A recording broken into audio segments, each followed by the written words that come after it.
Hello and welcome to Kitco Mining here in Dawson in the Yukon Territory in Canada, where we're at the Yukon Mining Investment Conference. It's a great pleasure to be joined this morning by Paul West-Sales, President and CEO of Western Copper and Gold, to talk about the casino project.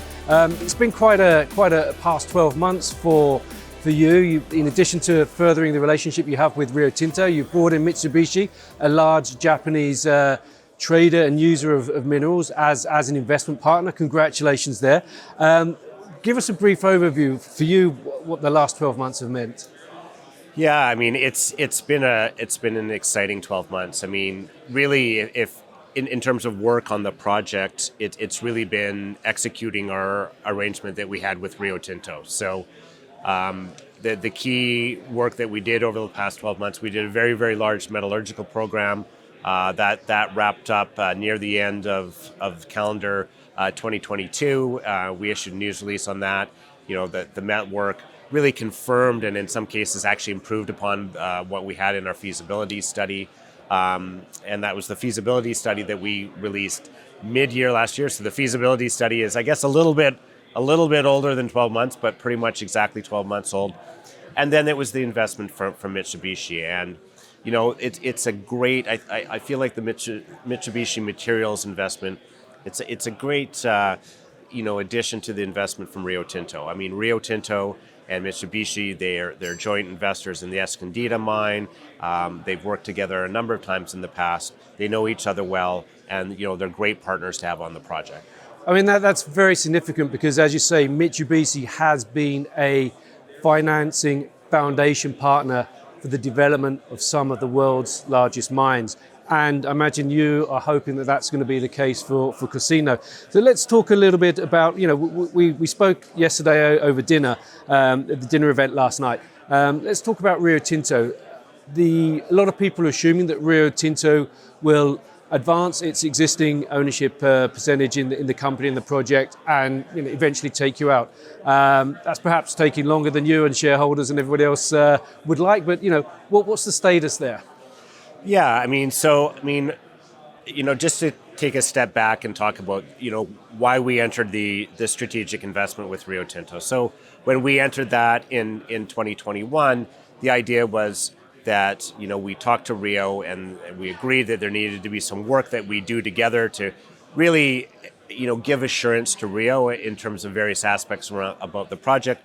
So there was work on, the resource, drilling of key aspects of the resource, the MET program that I talked about, work on, in terms of First Nations and regulatory process, tailings facilities. I mean, it was a very, very intense sort of program that was laid out. That was executed and really finished up at the beginning of this year. So, the ball's now back in Rio Tinto's court. The agreement we have with them expires this November 28th. And yeah, I mean, they're saying a lot of the right things. They say, look, we're dotting I's and crossing T's, and they're sending up some senior guys up to site this summer. So, we'll see where things go. And, I can't predict exactly what they're going to do, but, all things look pretty positive from my perspective. Okay, as CEO of Western Copper and Gold, though, I imagine you're not just waiting for them to make a decision or not. You've obviously brought in Mitsubishi. I imagine that adds a certain element of competitive tension, shall we say. Are you engaging with other companies that potentially to look at investment opportunities with the company? Yeah, absolutely. It's been interesting. I mean, as you know, and many people listening know, we've been developing this project for a number of years. It's really been this past 3 years where suddenly everybody's knocking on the door, and it's because it's a big copper. Copper's a critical mineral. Molybdenum's a big critical mineral as well. It's in Canada, it's in the Yukon. We've got a good relationship with the First Nations. We've got a good relationship with the government. All of those things sort of have fallen into place slowly. And now you've got good copper price environment, good gold price environment. Moly is up, over $20. So, yeah, I mean, it's Rio Tinto obviously has made their investment. Mitsubishi's made their investment. But there's been a whole host of other groups come in and take a look. We've also got, I'll be honest, we've also got investors saying, don't sell this thing. Like, just keep moving it forward. Like, we invested in this because we're big believers in the future, particularly of copper. So it's an exciting time in the company for sure. Okay, thank you, Paul. Let's talk about energy transition aspects as well. This morning, the Premier of Yukon, Raj Pelaj, talked about the government's commitment, and I think he mentioned advancing perhaps a feasibility study or pre-feasibility study for a possible connection to the Yukon grid with the British Columbia grid to the south, which would give the territory direct access to the hydro power that BC generates. That would be another game changer for a project like Casino, for one. Now, Riotinto and all the big miners, they've established their net zero goals. And so I imagine that's a key concern when they or someone else is looking at your project. They're trying to work out how will that impact my net carbon emissions, to the positive or to the negative. Yeah, no, absolutely. And, whether it's Rio Tinto, pretty much all the major mining companies have a net zero by 2050 or that sort of timeline as part of their corporate goals. And so, when we look at our project, the Casino project, it needs to fit into that. So we're really, really excited about what the Yukon government is doing. I mean, they've made a commitment.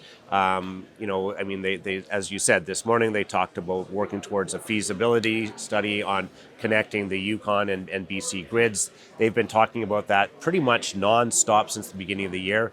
I mean, and this is a great project because it's, first of all, it greens up the energy in the Yukon, which, is mostly green, but not 100%. And there's big growth in the Yukon.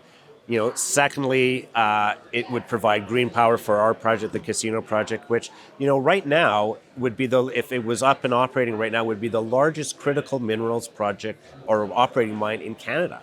So this is, bringing green critical minerals forward.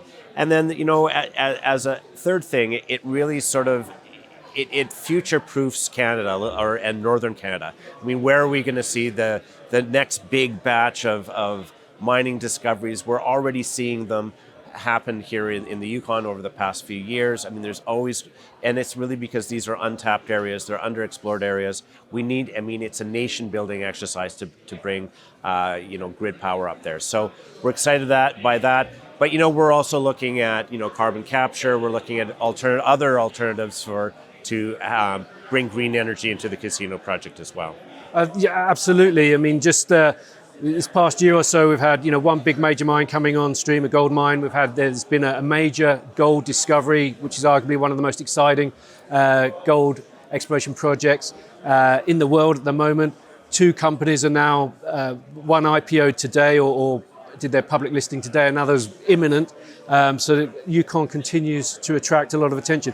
Okay, so November the 28th is obviously a key date that you're, I imagine, ants in your pants, looking forward to, or waiting to see what happens or not. But what else do you hope to achieve before the end of the year? Where do you want Casino and Western Copper to be at the end of the year? Yeah, in terms of, work, other than, talking to Rio and Mitsubishi and others, in terms of moving the project forward, there's really two key initiatives. One is on the permitting front. Like, we're working very, very hard. We've got a big push this year to get this project moving forward through the regulatory process. And, it's really, we're looking to have our project in front of the regulator next year. So there's a big push this year. This is our summer season to get all that work done. That's a big emphasis of what we're doing. And then the other emphasis is really actually on the work that we're doing with Mitsubishi. Like I said, the work that we'd scoped out to do with Rio Tinto is complete. The work that we've scoped out with Mitsubishi is just beginning. It's really a focus on concentrate quality across the deposit and a few other bits and pieces.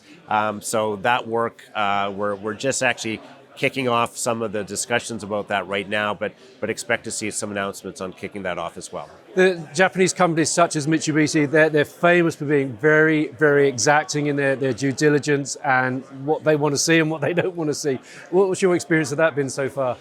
Absolutely. It's been actually really nice because, they just, it's exciting actually to have a company like Mitsubishi do very, very deep due diligence and really sort of pick the project apart and it because it's good for me because it's like after the end of that they still made the investment.